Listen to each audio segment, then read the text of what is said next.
Okay, good morning. What I'm about to say will shake some tables because at the end of the day, most of my video is about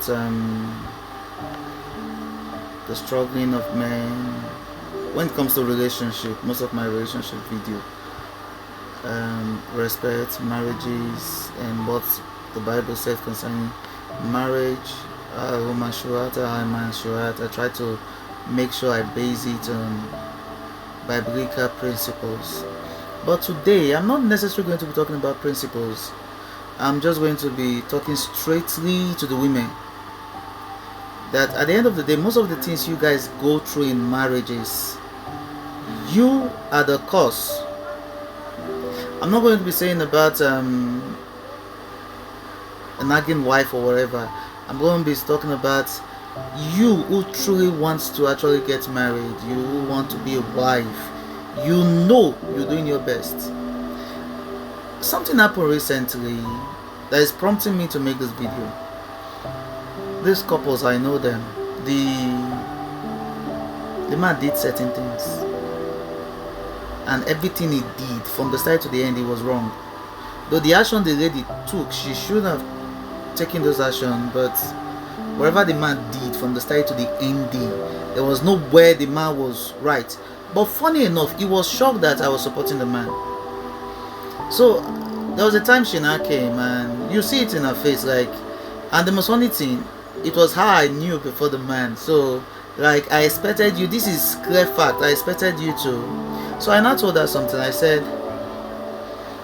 you knew that this man was like this even before you got married to this man. This man has always been like this, and yet you entered. What were you expecting? That the man would change for you?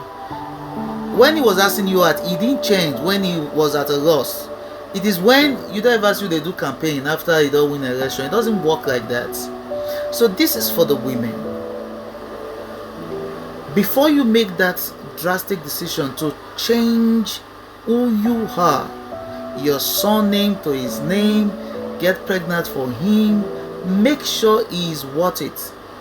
I've seen women leave their jobs because the husband said so. Are you okay? Now, before you leave a job, the man should be able to prove to you that he can literally take care of you, and not just literally take. It might not be money, but he's responsible enough to sacrifice for you and the kid financially. Because at the end of the day, marriage will test your financial strength. Marriage will test your maturity in finance.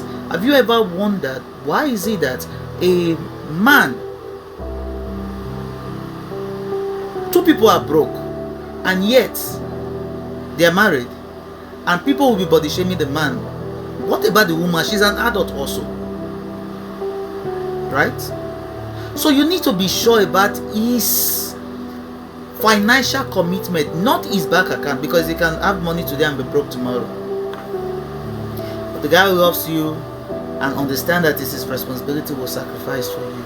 You need to be sure of that. I told somebody, you're dating a guy,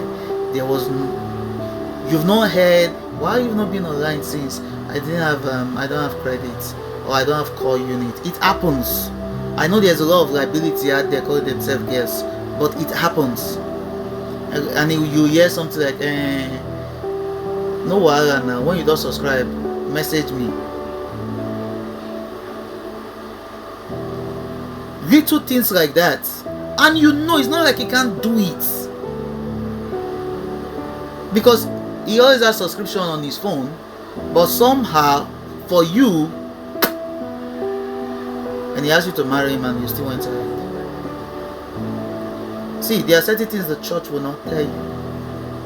There are certain things when you go into marriage, pastors will not tell you. Not because they do not know the truth, but because the Bible forbids them. We do not walk according to emotions in the kingdom. We walk according to instructions in the kingdom. So there's no pastor that will tell you leave. Though there are some who have been bold enough to tell you leave that marriage, especially when it's a threat to life. But aside that, most of the time, 99% of the time, now it's two ways. It's two ways. Basically, a society that tells a man he doesn't deserve a wife or deserve love until he has money, that same society should not tell the man how to keep relationship, how many relationship, how to go about it when he now has money. So if you decide to get married to 4 wives, I'm a pastor, but I know I'm saying you cannot tell a man he doesn't deserve love and give him condition, and the woman does not need to do anything special, and she's loved. I will try you later. Nah, it doesn't happen like that. But today's video is not on the man, it's on the woman. The guy is a serial cheat. Sexual responsibility does not belong to women alone. It is both the man and the woman, and that's the truth. Now, if you are a traditional man that believes in multiple wives, there are still traditional women out there. Now, you get married to a woman who does not believe in sharing a man, and at the end of the day, you make her life so miserable.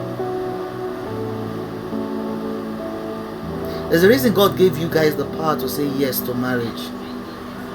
Make sure you use that power well. Because, see, everybody knows say marriage has its own issues. You not get you take buy the rice or select them, according to Apostle Femi Razaros. He say you not get that you take select and last. Or father rice must get stone. You know that you take pecan, you go still chop stone last. It's as simple as that. But at the end of the day, be clear with your vision. You are the type that wants to explore, you want to own a company, you want to own this. Then at the end of the day, you went to go and get married to one Odogu because at that moment you were vulnerable financially and it was spending for you. And he clearly stated from the beginning, I do not like my wife to work. And at the end of the day, you reduce yourself to just the kitchen and the bedroom. And at the end of the day, you nag and complain. You saw it from the beginning. And don't come and tell me this idea that I didn't see it. See, once a lady wants something, she's worse than FBI. It seems like there's a voice that just tells her what to do, down to the password of her husband's phone. Somehow she just try it and it works. But you're crowded by emotions. So he has been cheating and cheating and cheating and cheating. And you go to church, and according to what we have been taught, the principles of marriage, the highest the pastor will tell you is forgive him, be praying for him. And that's how you end up with HIV and AIDS.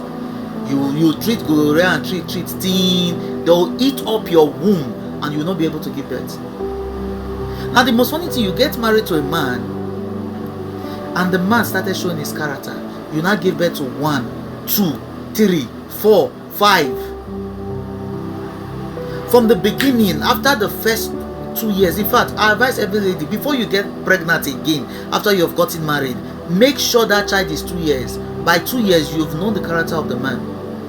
So if the man is not, it's easy for you to walk out. If it's one child, you can just go to your family member and say, Mama, help me hold this pikin. Let me go and face my life. Give yourself 3-4 years. Rebrand yourself. And when you cannot take care of the child, come for your child. Not after 1, 2, 3, 4. Who will take you in with 4 children? Who will take you in with 2 children? I think I'm beginning to speak out of anger. Because sometimes you just hear some case in cancer and you're asking yourself, this is obvious now. How did you enter this trap? So this is for the women. Be selfish in your decision. The time has come for you guys to stop making decisions out of emotions. Make decisions for destiny's sake, because that's what men are doing. Make decisions for destiny's sake, especially when it comes to who you settle down with. God bless you. Remember, bless.